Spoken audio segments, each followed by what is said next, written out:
good camping season to everybody. So this little video is just some things that I've learned over the years in owning six different campers, 2 fifth wheels and 4 tow behinds. So if you got a new rig or new to you rig, if you bought something new, congratulations to you and welcome to the RV world. If you're just an older RV guy looking for some helpful hints or some things that others might have done wrong, because I've learned a lot by doing them wrong over the years, this video is going to be good for you. I want to talk about 5 things that I noticed that nobody ever talks about when I bought a rig that's very important. So one of the things I want to talk about, I can do with the videos facing me here, is the first thing we talk about is gross vehicle weight. Now that is GVW referred to, so something you need to know. How much does your rig weigh, your truck weigh, how much can your truck pull, things like that. If you don't know, find out. A lot of the newer trucks do not have a little plate that they used to have on them that would tell you what it would be capable of towing. And the fifth wheels don't have a plate anymore. It tells you what they weigh. So you're going to start out with your title weight. So for this rig behind me, which is brand new to me, so this is a Redwood. We just bought it this summer. So this camper dry weighs 16,500 pounds. So knowing that, you got to know that you're also going to add about 2,000 pounds of weight to it for your personal items, water, things like that. So you're running about 18,500 pounds. So that would be the gross vehicle weight for the trailer by itself. Now, my pickup, which is behind me over here, which is a 1-ton dually diesel Chevy, weighs 8,900 pounds. So we're going to round that up to 9,000 just for the sake of math to make things easier, and we're going to round the camper up to about 19,000. Always round up when you're doing the calculations. That way your safety factor is there. So gross vehicle weight on this vehicle, well, I'm towing it and it's connected, because once you make the connection either by the fifth wheel or by a trailer connection, it is one vehicle, according to the Department of Transportation. So this combination of vehicle right here weighs a total of 28,000 pounds, which is a lot. So when you see a bridge that is 10 tons, that's 20,000 pounds, folks. This thing cannot go across it. So good to know those things. So gross vehicle weight, number one thing, what is your truck capable of pulling? What is the camper weigh? And what is the total of the vehicle together? Hugely important. Do not buy a camper that's at the limit of your truck's capability, because your truck will mechanically fail much sooner, especially if you're taking long trips. So secondly here, and I can also do this with the videos facing me here, the number one thing, we've all seen the videos of the guy stuck under the bridge, stuck under the canopy at the gas station. How high is your trailer? Once it's connected to your truck, that is the height that is from the ground right here. You can see where I'm pointing right here to the tallest part of the camper, which is up here where I'm pointing. So then that's not the roof, guys. You need to think about what is on top of the roof. How much additional height do you need to clear for the apparatuses that are on your roof? So your air conditioners are the big one, right? You got antennas, but if you're breaking an antenna, it's not the end of the world. You rip an air conditioner off, it's a bad day. You got roof damage all the way around. So for me, this camper right here is around 13 foot. So if a semi truck will fit under a bridge, I'll fit under a bridge. Most semi trucks are 13.6. So if you're going to be doing a lot of traveling, especially in unfamiliar areas, especially out east in the older cities, a lot of low overpasses, know what your height is. You'll save yourself a lot of issues. Now we're going to talk about a couple other things here along with clearances. So that's number one and number two. So number one, gross vehicle weight, GVW. Know it, know what it is, get around it. Number two is, what is the total height of your vehicle when it's connected to your truck rolling down the road? Now number three, I'm going to spin my camera around here, so just a second, guys. Number three, what is your low clearances? What I mean by that is, what do you have underneath the body of your camper hanging lower than the frame that could possibly hit on the road? I know everybody looks at this and goes, oh, well, it's higher than my tires. Well, you're going to go over bumps. You're going to go over rises in the road, dips up and down. And you may run into one or two things that's hanging underneath your camper. If you notice way in the back here of my camper, I have a sewer line right here. So that's pretty close to the rear of my camper. So if I'm going over some rises up and down the road, for instance, that is a very good possibility to get drug on. So for me, that's about 30 inches. So knowing that height is hugely important. So number one, to recap, is gross vehicle weight. Number two is the height of your trailer. Number three is what is your low clearances on your trailer. So number four is what is the swing of your trailer from your rear axle to the rear of your trailer.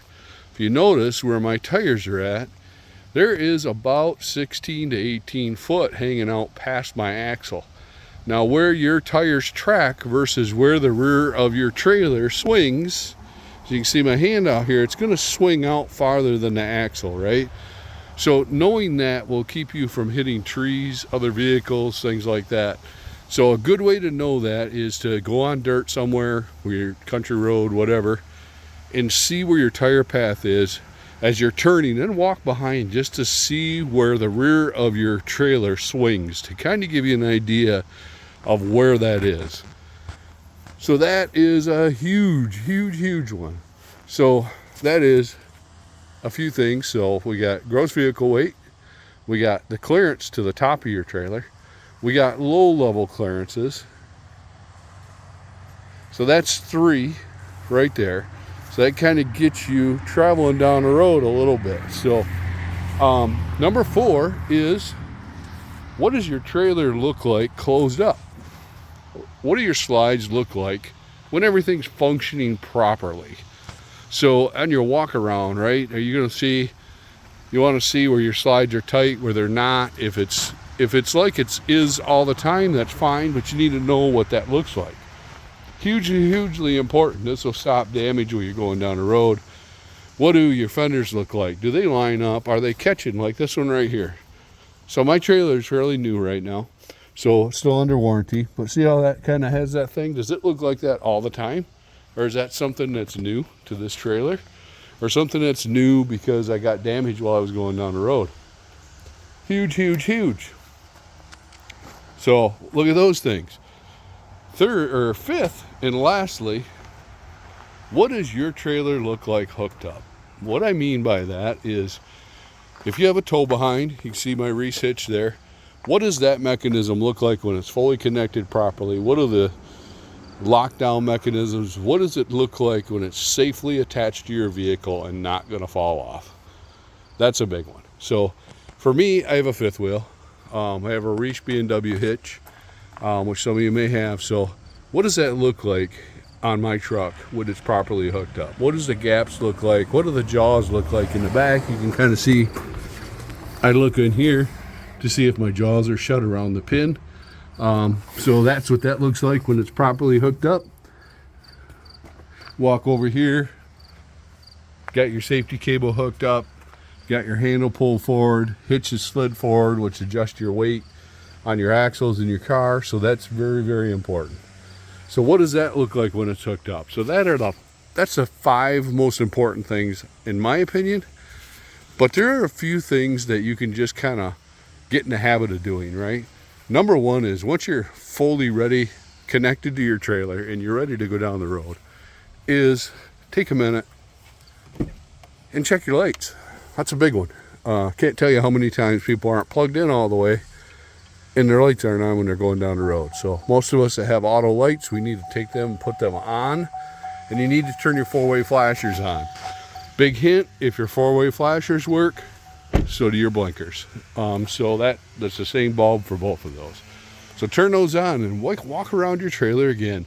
Lights are on, clearance lights are on, everything looks normal. Windows are all shut. Everything up on the roof is closed. Here's a big one. It's going to get you honked at, yelled at. Are your taillights working?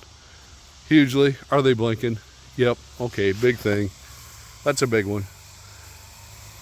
So just these are over the years in my travels and camping and whatnot that I've found to look for.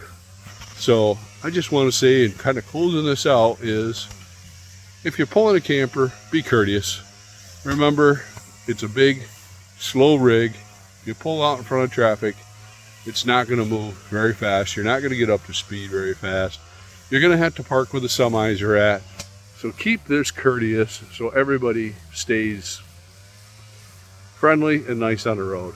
Secondly, I want to say to everybody out there that drives a diesel or drives a gas motor, when you go to the gas station and you're sitting at the gas pump and you're in the store buying all your stuff, remember your car that takes gas, there's several pumps that take gas. There's usually only one that pumps diesel. So generally speaking, when I pull into the gas station, if somebody not pulling a vehicle that's driving a gas vehicle is parked there, I have to wait. There's only so many places I fit. I can't get around the gas station. So be courteous. Don't spend a half hour inside the gas station using the bathroom without moving your car. Fill up your car, move out of the way. Better yet, if you're driving a gas vehicle and there's other pumps that supply gas, go to those. Help us out so we can all have a great road experience and enjoy our trips. So in closing, I just want to say thank you for watching this video. If you like the content, please press like. If you want, please subscribe. You'll see some of our other travels. We make a lot of trips to Disney. We make a lot of RV trips. We do have several RV trips coming up here around the state of Michigan. This year, short trips, weekend trips, and we'll be putting some videos out about the campgrounds that we're in and things like that. So please subscribe, and you'll get a notification that we posted a new video about a different park or whatnot. That would be awesome. So I just want to say, enjoy your travels and push subscribe and come and travel with us. Have a great summer.